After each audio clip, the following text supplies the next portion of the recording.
Welcome. Let's take a minute to talk about the individualized planning that occurs with RTI and IDEA.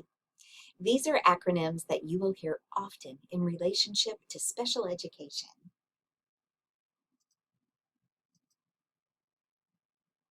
You read about response to intervention, or RTI, in your textbook, but here is just a bit more information for you on this important topic. There are 3 tiers to intervention with increasing levels of support.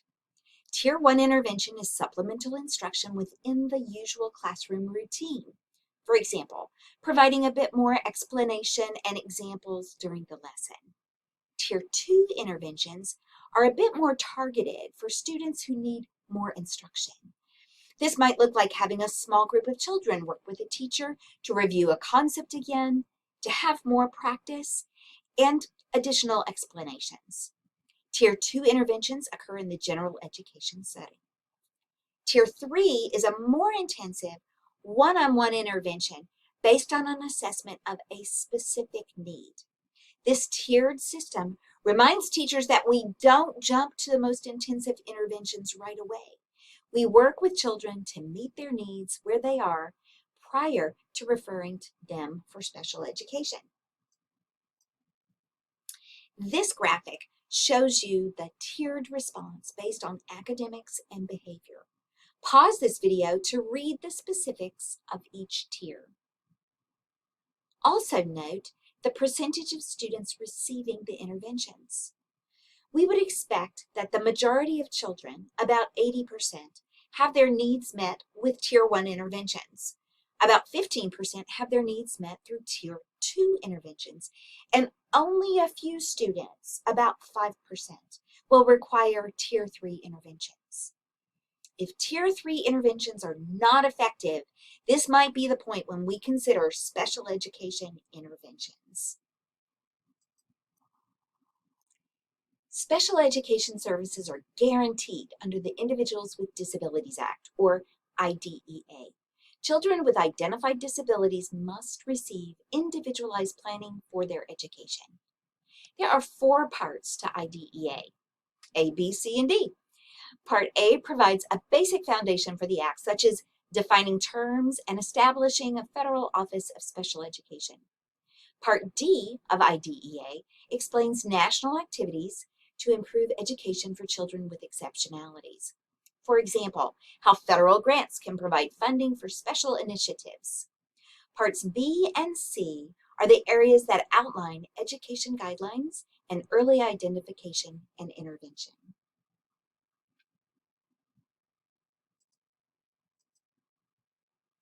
IDEA Part B covers children from the ages of 3 to 21 and guarantees a free and appropriate public education, or FAPE, to all children. If identified through an eligibility process, children must have an individualized education plan, an IEP, which must be implemented and progress on goals reported on a regular basis.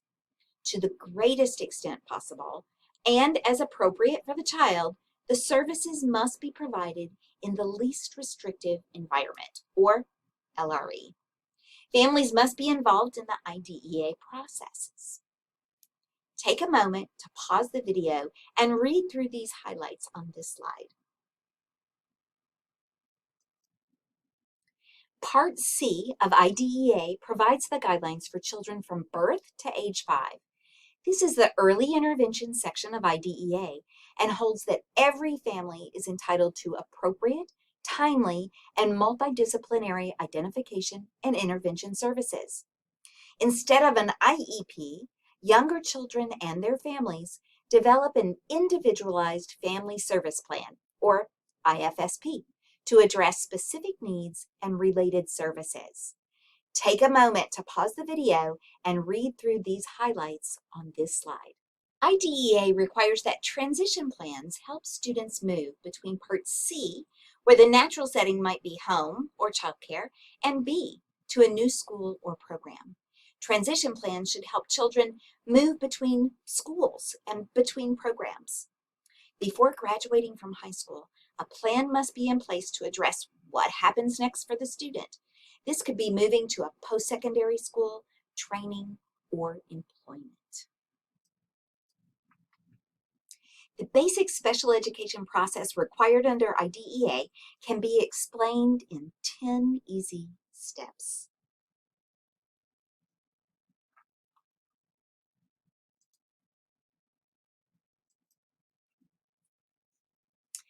The special education process begins when a child is identified as possibly needing special education services. A teacher may suspect that there's a learning difference that needs additional assessment, especially if interventions have not been effective. So, step one, the child is identified as possibly needing special education services. Anyone can suggest a referral for an evaluation. Families, teachers, or other school personnel. State agencies or school districts regularly conduct child find activities to identify children who may need additional evaluations. Of course, parental and guardian consent is required, and a 60-day timeline for evaluation is started at this point. Families must be accommodated in how and when they are contacted for permissions for all steps of the IEP process. Step two, after permissions are in place, the child will be evaluated. The purpose of the evaluation is to determine if the child is a child with a disability.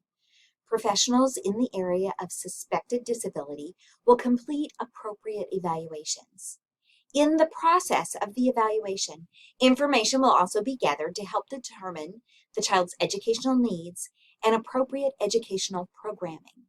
Professionals in the area of suspected disability will be involved in the evaluation.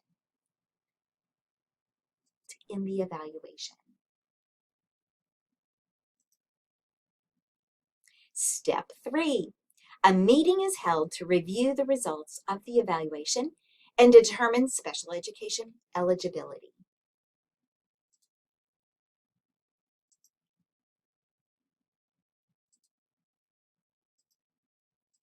There we go. IDEA states, the evaluation is sufficiently comprehensive to identify all of the child's special education and related services needs, whether or not it is commonly linked to the disability category in which the child has been classified. Special education is not just assigned. The designation is based on a variety of appropriate data that has been carefully collected, interpreted, and discussed. When considering the evaluation and resulting data, a child's language, communication mode, and culture must be considered in the decision-making process. For example, children shouldn't be tested in English if they are not proficient in English because they have Spanish as their primary language. The full IEP team should participate in the process, and every person on the IEP team has a voice at eligibility, especially families.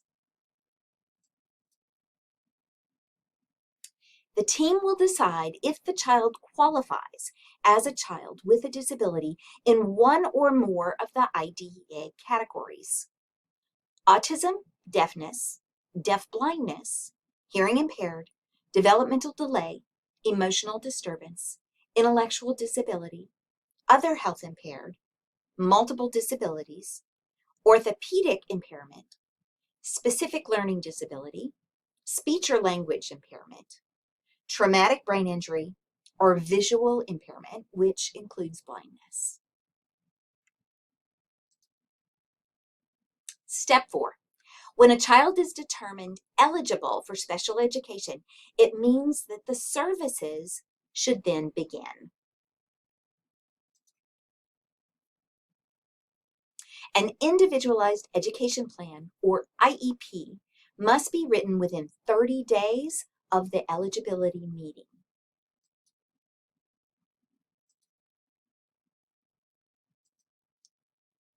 Step 5.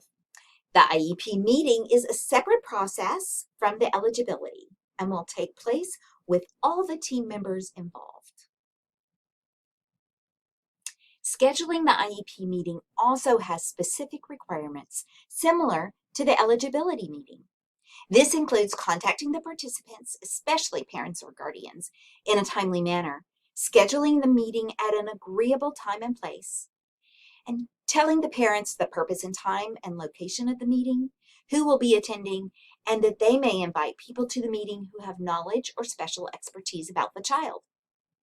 If appropriate and agreed upon, an IEP meeting may be held immediately following the eligibility meeting, since all of the team members are already present and the child's strengths and challenges have just been discussed. Step 6. The purpose of the IEP meeting is to write the child's individualized education plan. Parents or guardians must consent to special ed services and the development of a child's IEP goals. An IEP must indicate the child's present level of performance. In other words, where is the child now and what are the areas identified for the needed improvement? From this point, the team can determine specific goals and objectives to be addressed, and if accommodations or modifications are needed to make the child successful. Step 7. Now that the team has determined what is needed, the services will be provided to the child by the appropriate person. This can be a general education teacher, special education teacher, speech-language pathologist, or whoever has the expertise to address the child's specific needs. It's important to know that providing the services as outlined on an IEP is mandatory. If the school fails to provide the agreed upon services, the families can bring a lawsuit against the school district. Step 8.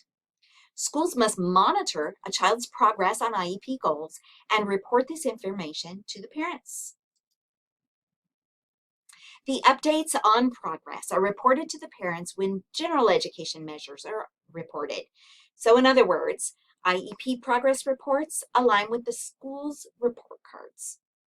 If adequate progress is not being met, a meeting must be scheduled to revisit the child's goals, objectives, and services to see if they're appropriate. Step 9. An IEP must be reviewed a minimum of once a year.